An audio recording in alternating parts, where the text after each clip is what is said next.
Hello दोस्तों, मैं निखिल गौतम आज आपके सामने दोबारा एक वीडियो लेके आया हूँ। और ये वीडियो एक ऐसी पुस्तक के बारे में है जिसके बारे में आप सभी ने सुना भी होगा और पढ़ा भी होगा। बहुत कुछ आपने इस पुस्तक के बारे में पढ़ा होगा।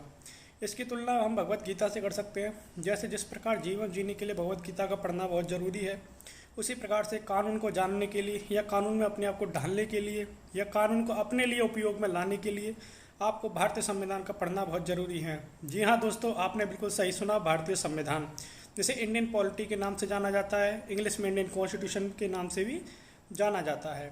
दोस्तों, आज मैं आपको भारतीय संविधान के कुछ बेसिक सिद्धांतों के बारे में बताने वाला हूँ। और ये सिद्धांत कुछ ऐसे इस प्रकार मैं आपको बताने वाला हूँ कि जिसमें आपका पूरा इंडियन कॉन्स्टिट्यूशन भी ख़त्म हो जाएगा और आपके जितने भी डाउट हैं वो सारे डाउट भी क्लियर हो जाएंगे। जी हाँ दोस्तों, आपने बिल्कुल सही सुना। तो आप बस केवल धीरज धरकर इस वीडियो को पूरा सुनिएगा। और मेरा आपसे वादा है कि जब आप इस वीडियो को सुनेंगे और सुनकर जब आप ख़त्म करोगे तो आपके सारे डाउट क्लियर हो चुके होंगे। जी हाँ दोस्तों, आइए वीडियो की शुरुआत करते हैं। दोस्तों, जब मैंने अपना भारतीय संविधान पढ़ा था तो मैंने भारतीय संविधान में 3 शब्द पढ़े थे पूरे संविधान में। जब मैं भारतीय संविधान को पूरा पढ़ के ख़त्म किया था तो मुझे उसका सार समझ में आया और उस सार को मैंने 3 शब्दों में ख़त्म कर दिया। जैसे जो 3 शब्द थे वो मैं आपके सामने प्रस्तुत करता हूँ।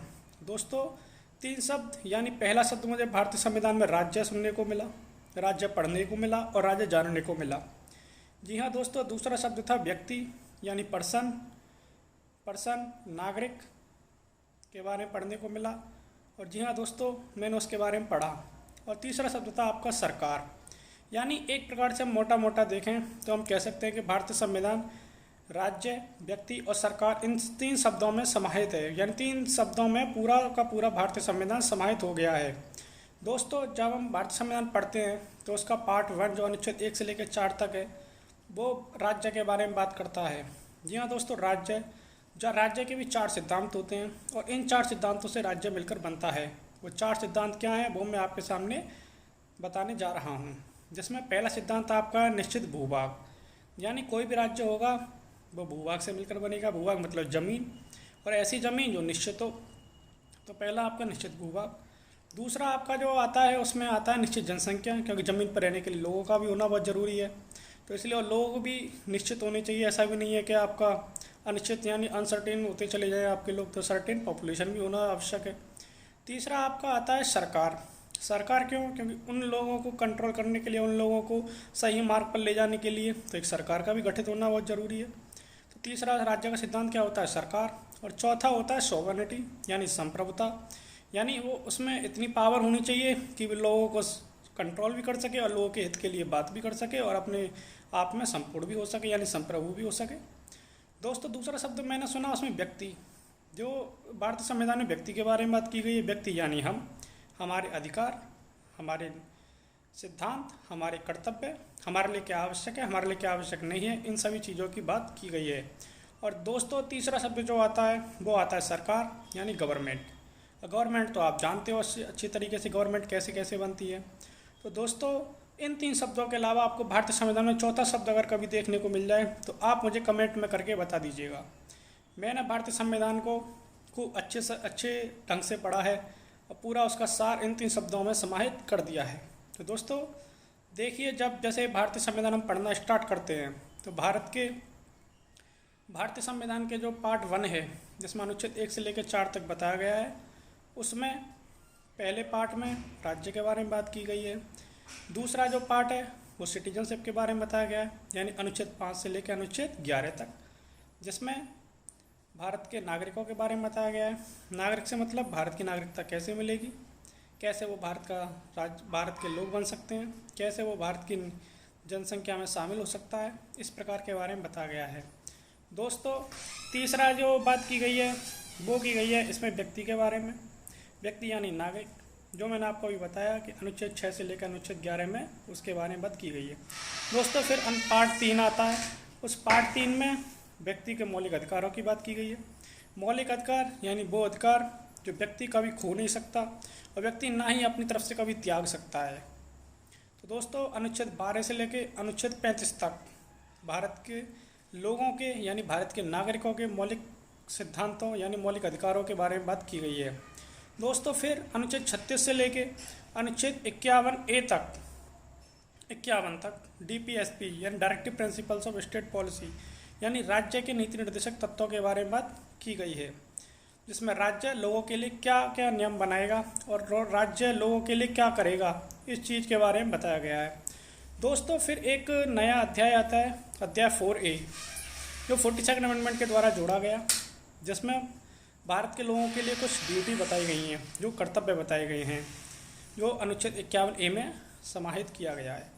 इसके बाद दोस्तों फिर आपका संघ आता है, यानी अध्याय 5 यानी चैप्टर 5, जिसमें यूनियन के बारे में बात की गई है। यूनियन, जिसमें सेंट्रल यूनियन की बात की गई, संघ की बात की गई है। तो संघ में एक राष्ट्रपति होगा, राष्ट्रपति के साथ साथ क्या होगा, एक पार्लियामेंट भी होगी। पार्लियामेंट के साथ साथ क्या होगा, उसमें तुम्हारे लोगों के लिए कुछ अधिकार रखने की बात भी की गई है। तो इस प्रकार से जो अध्याय 5 है उसमें संघ के बारे में बात की गई है। और उसी जब अध्याय 6 में आते हैं तो 6 में राज्य की बात की गई है। इसी प्रकार से 7वां पार्ट हटा दिया गया है। 8 में आपका केंद्र शासित प्रदेशों के बारे में बात की गई है। तो इस प्रकार से जब भी आप पढ़ोगे भारतीय संविधान को, तो भारतीय संविधान एक बिल्कुल कहते हैं ना क्रम वाइज यानी सीरियल वाइज आपको पूरा पढ़ने को मिलेगा, और इसमें आपको कोई डाउट कहीं पर भी कुछ नहीं होगा। पहले राज्य के बारे में बात की गई है, फिर राज्य में लोगों के बारे में बात की गई है, लोगों के लिए क्या अधिकार है उनकी बात की गई है, फिर लोगों के लिए राज्य क्या क्या करेगा इसके बारे में बात की गई है, फिर लोगों के क्या कर्तव्य हैं देश के प्रति उनके बारे में बात की गई है। फिर फिर सरकार आ जाती है। सरकार, फिर तो आपका सरकार चलता ही रहता है। तो दोस्तों इन 3 शब्दों के अलावा आपको 14 शब्द देखने को नहीं मिलेगा। हमारे संविधान का जो बेसिक स्ट्रक्चर है वो अध्याय 4A तक ही समाहित किया गया है मेरे अकॉर्डिंग। और वैसे पूरा भारतीय संविधान बहुत ही पढ़ने योग्य है और पढ़ना भी चाहिए। दोस्तों भारतीय संविधान जैसे कहा जाता है कि संस्कृत 12 भाषाओं की माँ है और हिंदी 21 उपभाषाओं की माँ है, उसी प्रकार से भारतीय संविधान 27 कानूनों की माँ है। तो दोस्तों आप समझ सकते हैं कि भारतीय संविधान से 27 कानून निकले हैं और उन 27 कानून के राइट भी हम व्यक्ति को दिए गए हैं, भारतीय संविधान में बताया गया है। तो दोस्तों जब भी आप भारतीय संविधान पढ़ें तो इन बातों को ध्यान में रखते हुए पढ़ें। और मैंने जो आज जो आपको फैक्ट वाइज जो बातें बताई हैं, ये मैं आपके लिए एक शॉर्ट वीडियो लेके आया हूँ। मैं इस पर एक लॉन्ग वीडियो बनाऊँगा और आपको पूरा अच्छे तरीके से एक एक आर्टिकल वाइज आपको पढ़ाऊँगा। अभी इसमें टाइम लगेगा पर आपको ज़रूर पढ़ाऊँगा। तो दोस्तों ये वीडियो आप सुनिएगा ध्यान से, और इस वीडियो के जो भी फैक्ट मैंने आपको बताए उनको फॉलो कीजिएगा। आप यकीन मानिए जब आप इस तरीके से पढ़ेंगे तो आपको बहुत कुछ सीखने को मिलेगा और बहुत कुछ समझने को भी मिलेगा। अब मेरे अकॉर्डिंग आपको भारतीय संविधान ज़िंदगी में एक बार तो पूरा पढ़ना चाहिए, क्योंकि आपके लिए बनाया गया है और 2 साल 11 माह 18 दिन में बनकर तैयार हुआ। यानी मोटा मोटा आपको बताऊं तो 3 साल में 12 दिन कम, ऐसे समझ लीजिए आप भारतीय संविधान बना है। और भारतीय संविधान बहुत कानूनों से मिलकर बना है। तो दोस्तों आप इस भारतीय संविधान को ज़रूर पढ़ें, और मेरा आपसे अनुरोध है कि जब भी आप भारतीय संविधान को पढ़ें तो आप मेरी इस वीडियो को एक बार देख लें। आपको भारतीय संविधान पढ़ने के लिए आपको आपके अंदर एक कहते हैं एक उमंग आएगी, और उस उमंग के साथ आप उस भारतीय संविधान को पढ़ोगे।